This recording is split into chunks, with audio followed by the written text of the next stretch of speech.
avez vu un grand spectacle, on en a un plus grand encore. Luc Lavoie. Écoute, j'ai tellement ri. Yasmine Abdel-Fadel. C'est une pièce d'anthologie. La rencontre, Lavoie Abdel-Fadel.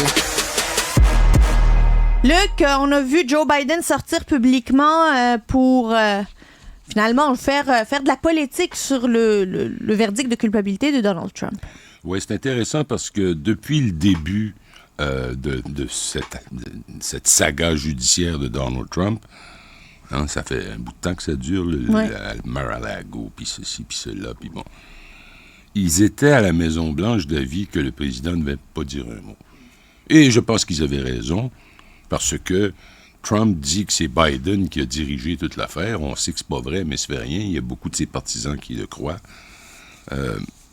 Mais là, depuis la condamnation, les conseillers de Biden à l'heure actuelle lui recommandent de changer à 180 degrés puis de l'attaquer directement parce qu'à l'heure actuelle, on ne peut plus rester dans une sorte de, excuse l'anglicisme, de limbo sur le plan des chiffres. Ouais. Il faut que ça bouge.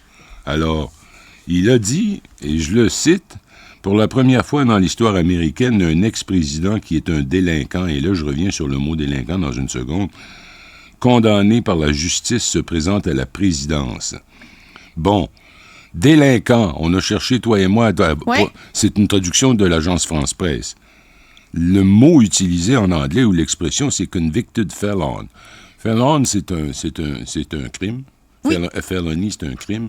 Alors, felon, c'est un criminel. C'est un criminel. C'est pas exactement un criminel, mais c'est pas mal proche. Alors, il a aussi dit que c'était un être qui était incapable, qui n'était pas fait pour être dans le Oval Office, dans le bureau ovale de la Maison-Blanche. C'était un gars complètement enragé, dit-il. Écoute. Y a-tu en train de lâcher de jeter les gants, là, puis en fait de dire, regarde, je vais te montrer que je suis combatif, parce que pour le moment, il l'a joué un peu présidentiel, puis là, maintenant, c'est le chat de ruelle qu'on est en train de voir, là. Oui, s'il est capable de tenir le coup. S'il est capable. Parce que, oublie pas qu'il y a un débat, là. Il y a un débat télévisé le 27 juin prochain.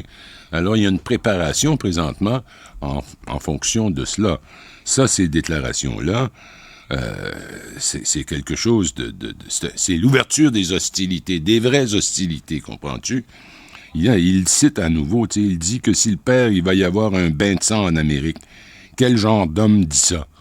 C'est comme faire rappeler aux gens que ce gars-là est dangereux.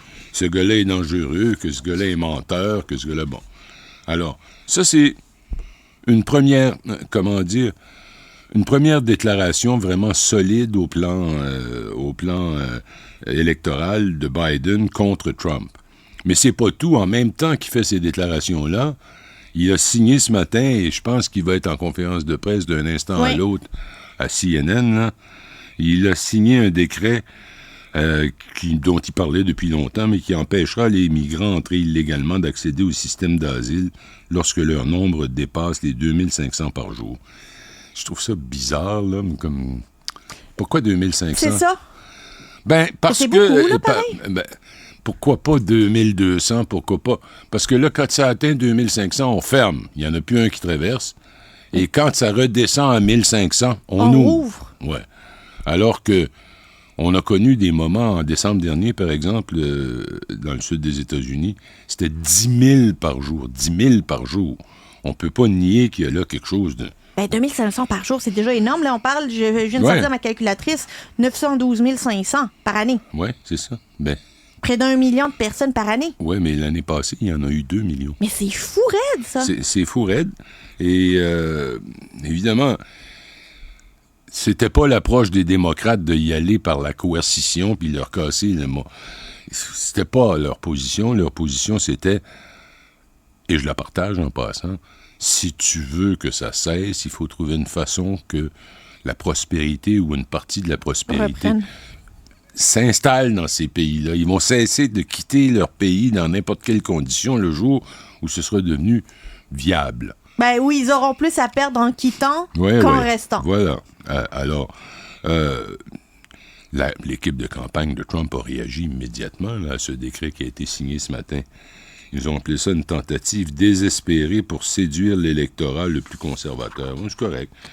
Et là, on va citer plutôt M. Trump. Joe l'escroc, ça veut dire en anglais, il appelle ça Crooked Joe. Joe l'escroc fait juste semblant de sécuriser la frontière parce qu'il coule dans les sondages. Bon. Hey, c'est une drôle de manière de faire les communications d'une campagne électorale, là, Luc. T'en as vu puis t'en as suivi des campagnes électorales présidentielles. Combien de fois t'as vu des insultes par communiqué de presse interposés de même? Jamais. Dans des campagnes électorales, non.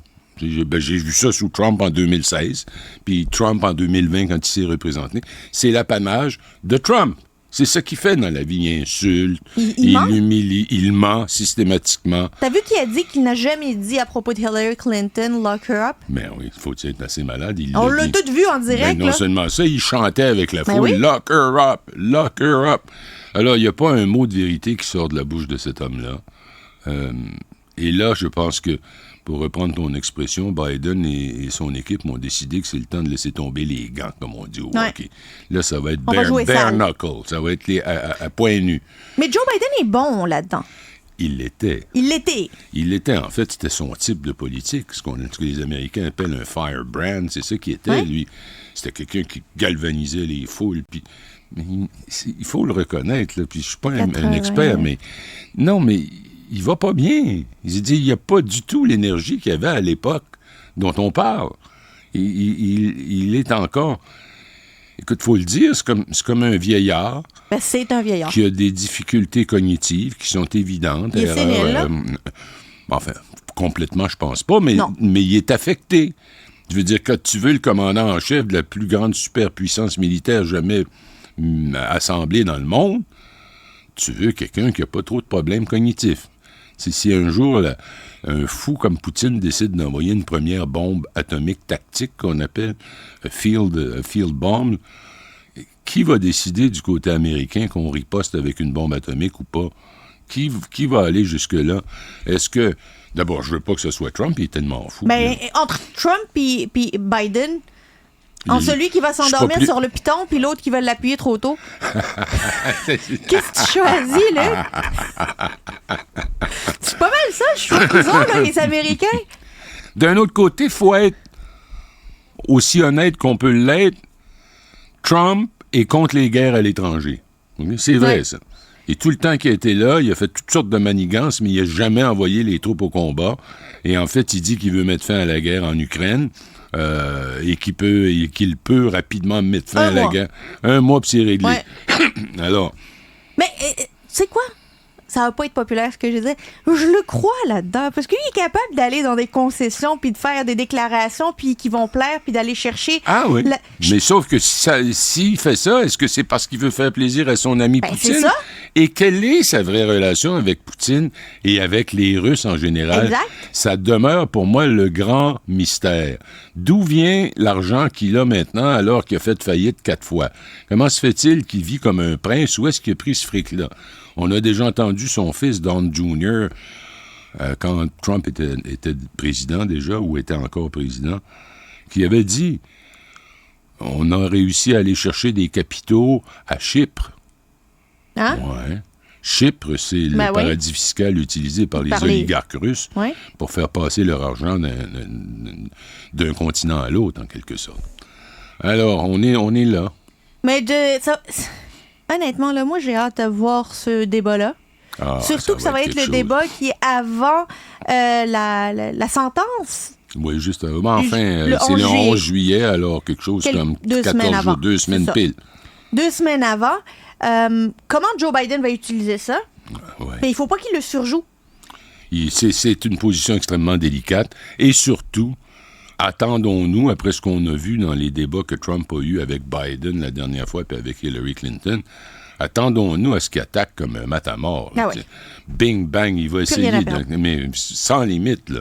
D'ailleurs, il avait tellement été sans limite lors de la dernière campagne contre Biden qu'on accepte généralement le fait que s'il a perdu, c'est à cause de ce débat-là où il hurlait, il était rouge écarlate, il avait l'air d'un malade mental, ce que je pense qu'il est.